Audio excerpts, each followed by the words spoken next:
एक, दान देना सीखें। प्रकृति का ये नियम है कि आप जितना देते हैं वो उसे दोगुना करके लौटा देती है। यदि आप धन या अन्न को पकड़ कर रखेंगे तो वह छूटता जाएगा। दान में सबसे बड़ा दान है अन्नदान। गाय, कुत्ते, कौवे, चिंटी और पक्षी के हिस्से का भोजन निकालना जरूरी है। 2, अग्निहोत्र कर्म करें। अग्निहोत्र कर्म दो तरह से होता है। पहला ये कि हम जब भी भोजन खाएं उससे पहले उसे अग्नि को अर्पित करें। अग्नि द्वारा पकाए गए अन्न पर सबसे पहला अधिकार अग्नि का ही होता है। दूसरा तरीका है यज्ञ की वेदी बनाकर हवन किया जाता है। 3, भोजन के नियमों का पालन करें। भोजन की थाली को हमेशा पाट, चटाई, चौक या टेबल पर सम्मान के साथ रखकर ही भोजन करें। भोजन करने के बाद थाली में ही हाथ न धोएं। थाली में कभी जूठन न छोड़े। भोजन करने के बाद थाली को कभी किचन स्टैंड, पलंग या टेबल के नीचे न रखें। ऊपर भी न रखें। रात्रि में भोजन के जूठे बर्तन घर में न रखें। इसी तरह के कई और भी नियम हैं जिनका पालन करें। 4, टपकता नल ठीक करवाएं। नल से पानी का टपकना आर्थिक क्षति का संकेत है। टपकते नल को जल्द से जल्द ठीक करवाएं। घर में किसी भी बर्तन से पानी रिस रहा हो तो उसे भी ठीक करवाएं। छत पर रखी पानी की टंकी से पानी बहता हो तो उसे भी ठीक करवाएं। 5, क्रोध कलह से बचें। घर में क्रोध, कलह और रोना धोना आर्थिक समृद्धि व ऐश्वर्य का नाश कर देता है। आपस में प्रेम और प्यार बनाए रखने के लिए एक दूसरे की भावनाओं को समझें और परिवार के लोगों को सुनने और समझने की क्षमता बढ़ाएं। घर की स्त्री का सम्मान करें। माँ, बेटी और पत्नी का सम्मान जरूरी है। 6, घर की सफाई। घर को साफ सुथरा और सुंदर बनाकर रखें। घर के चारों कोने साफ हों, खासकर ईशान, उत्तर और वायव्य कोण को हमेशा खाली और साफ रखें। 7, शौचालय और स्नानघर, टॉयलेट और बाथरूम को गीला रखना आर्थिक स्थिति के लिए बेहतर नहीं होता है। प्रयोग करने के बाद उसे सुखाने का प्रयास करना चाहिए। दोनों ही किसी भी हालत में उत्तर या ईशान कोण में नहीं होना चाहिए। 8, झाड़ू। कभी भी ब्रह्म मुहूर्त या संध्या काल को झाड़ू नहीं लगाना चाहिए। झाड़ू को ऐसी जगह रखें जहां किसी अतिथि की नजर न पहुंचे। झाड़ू को पलंग के नीचे न रखें। 9, वास्तु अनुसार रखें घर। घर में काले, कत्थई, मटमैले, जामुनी और बैंगनी रंग का इस्तेमाल न करें। चाहे चादर, पर्दे या हो दीवारों का रंग। घर में सीढ़ियों को पूर्व से पश्चिम या उत्तर से दक्षिण की ओर ही बनवाएं। कभी भी उत्तर पूर्व में सीढ़ियां न बनवाएं। घर में फर्श, दीवार या छत पर दरार न पड़ने दें। अगर ऐसा हो तो उन्हें तुरंत भरवा दें। 10, संधिकाल में मौन रहें। संधिकाल में अनिष्ट शक्तियां प्रबल होने के कारण इस काल में निम्नलिखित बातें निषिद्ध बताई गई हैं: सोना, खाना, पीना, गालियां देना, झगड़े करना, अभद्र एवं असत्य बोलना, क्रोध करना, शाप देना, यात्रा के लिए निकलना, शपथ लेना, धन लेना या देना, रोना, वेद मंत्रों का पाठ, शुभ कार्य करना, चौखट पर खड़े होना। उपरोक्त नियम का पालन नहीं करने से जहां एक ओर बरकत चली जाती है वहीं व्यक्ति कई तरह के संकटों से घिर जाता है। 11, द्वार देहरी पूजा। घर की वस्तुओं को वास्तु अनुसार रखकर प्रतिदिन घर को साफ और स्वच्छ कर प्रतिदिन देहरी पूजा करें।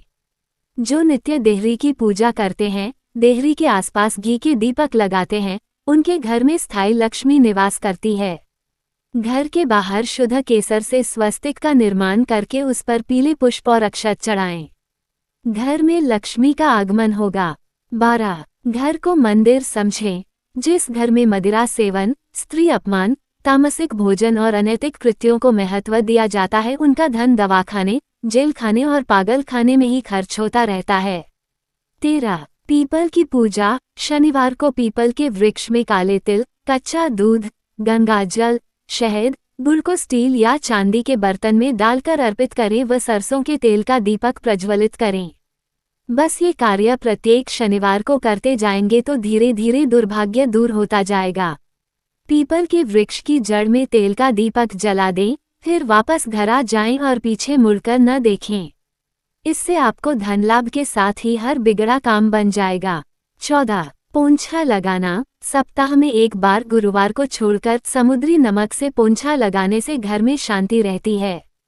घर की सारी नकारात्मक ऊर्जा समाप्त होकर घर में झगड़े भी नहीं होते हैं तथा लक्ष्मी का वास स्थायी रहता है।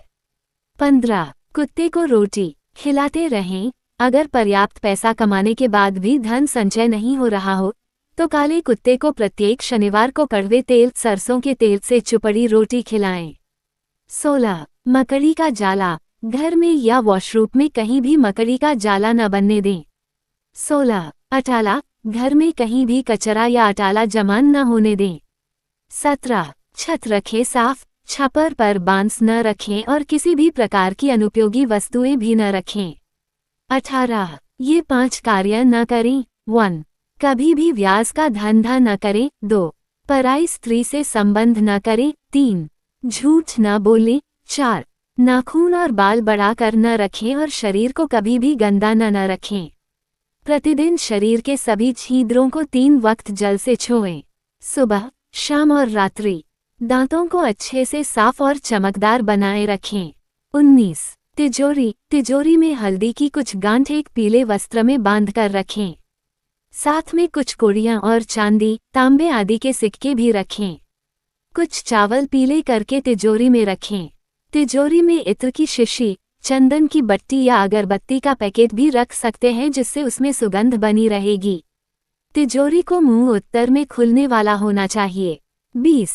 बटुआ यदि आप बटुआ या पस रखते हो तो काले रंग का होना चाहिए। बटुए या रुपए को पेंट की पीछे वाली जेब में न रखें। शर्ट और पेंट की जेब फटी हो तो उसे ठीक कराएं। 21. सोना कभी भी दक्षिण या पूर्व दिशा में पैर करके न सोएं। सोने से पहले सिरहाने तांबा का लोटे में जल भर कर रखें और सुबह उसे बाहर कहीं धोल दें। 22. पूजाघर घर में पूजाघर है तो किसी लाल किताब के विशेषज्ञ से पूछकर ही पूजाघर बनवाएं। यदि वह बनाने की छूट देता है तो किसी वास्तुशास्त्री से संपर्क करके ही पूजाघर बनवाएं। पूजाघर ईशान कोण में ही होना चाहिए। किसी देवी देवता की एक से ज्यादा मूर्ति या तस्वीर न रखें। 23. हनुमान पूजा यदि आप अपार धन की इच्छा रखते हैं तो सबसे पहले हनुमान जी से अपने पापों की क्षमा मांगकर प्रतिदिन हनुमान चालीसा पढ़ते हुए 5 मंगलवार बड़ के पत्ते पर आटे का दिया जलाकर उनके मंदिर में रख कर आएं। हनुमान जी की कृपा हुई तो पहले ग्रह और ग्रह दशा में सुधार होगा और फिर धन प्राप्ति के मार्ग खुलेंगे। 24. केसर और कपूर श्री महालक्ष्मी का ध्यान करके मस्तक पर शुद्ध केसर का तिलक लगाएं। धन लाभ के समाचार मिलेंगे। प्रतिदिन सुबह और शाम को कपूर जलाएं। घर के किसी स्थान पर वास्तु दोष हो तो वहां कपूर की एक डली बगैर जलाए रख दें। कर्पूर अति सुगंधित पदार्थ होता है। इसके दहन से वातावरण सुगंधित हो जाता है। कर्पूर जलाने से देवदोष व पितृदोष का शमन होता है। 25. अल्पना या मांडना ये घर में बनाएं। कई घरों को सुंदर बनाने के लिए अल्पना का प्रयोग किया जाता है। रसोई घर में छीका चौक मां अन्नपूर्णा की कृपा दृष्टि बनी रहे, इस हेतु विशेष फूल के आकार की अल्पना बनती है जिसके 5 खाने बनते हैं। हर खाने में विभिन्न अनाज धन धान्य को प्रतीक स्वरूप उकेरा जाता है। ये उपाय आजमाएं। एक वक्त में एक ही उपाय करें। 1. मिट्टी के बर्तन में सोने चांदी के सिक्के लाल कपड़े में बांध कर रखें। उसे गेहूं और चावल से भरकर वायव्य कोण में रख दें। 2. गोपी चंदन की 9 डलियां लेकर उसे पेड़ पर टांग दें। 3. बुधवार के दिन सफेद कपड़े का झंडा लेकर उसे पीपल के पेड़ पर लगा दें। 4. बुधवार के दिन 1.25 किलो साबुत मूंग को हांडी में रखें, दूसरी हांडी में 1.25 किलो नमकर भी भरें। अब दोनों हांडियों को घर में रख दें। 5. शुक्रवार के दिन महालक्ष्मी के मंदिर में जाकर 9 बत्तियों का घी का दीपक जलाएं।